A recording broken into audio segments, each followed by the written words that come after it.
El Ministro de Trabajo llama saque un paso importante para finalmente conocer un desarrollo turístico positivo en San Nicolás. Esta otra tiene una reunión con el director de expansión de Bahía Príncipe, un hotel del Grupo Piñero, que muestra interés de Pariba de Aruba. El esfuerzo combinado con el Ejecutivo del Gabinete Eimana crea incentivo fiscal y inicia para hacer San Nicolás más atractivo para el desarrollo. El resultado está el compromiso para un hotel Bahía Príncipe. En reunión con el Ejecutivo del Grupo Hotelero a definir el requisito para el mercado local de trabajo.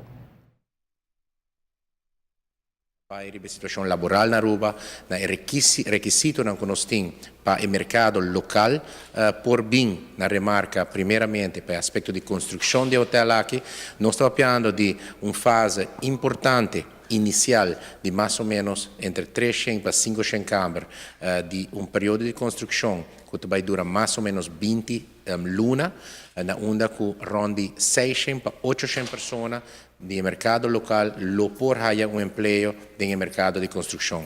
Essa aqui é um impulso, mais um impulso econômico, essa aqui é uma inversão muito atrativa para nosso país. Consequentemente, el ministro afirma una cena llamada Site Letter para dar una cooperación al Grupo Piñero en su plan para desarrollar un hotel Pariba. Se trata de un desarrollo particular para un área que no conoce tipo de iniciativa aquí. Pese a una buena idea para el desarrollador de Bahía Príncipe conocer el pensamiento del gobierno. Nós estamos falando de uma inversão de entre 200 e 250 milhões de florins. Essa aqui é uma inversão quantiosa, para o qual se trata o setor aqui. E, naturalmente, não é nossa dúvida que no momento que a apertura guarda realizar o projeto aqui, nós estamos falando de uma quantidade de 1.000 pessoas que vai trabalhar no hotel aqui. Nós estamos falando de mais ou menos 1.000 para 1.200 pessoas que lo por guarda emprego.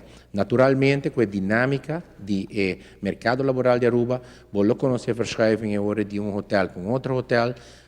Nós, cada dia, monitor a situação laboral e mobilidade laboral aqui na Aruba, pero também de negócio na Cutahabra, negócio na Cutacera, e viaje mais impulso laboral aqui, seguro para nós, está algo llamativo, está algo muito atrativo. El desarrollador de Bahía Príncipe está puxa para começar a construção para o ano de 2005, melhor dicho, para sobre o fim de 2015, quer inaugurar o hotel.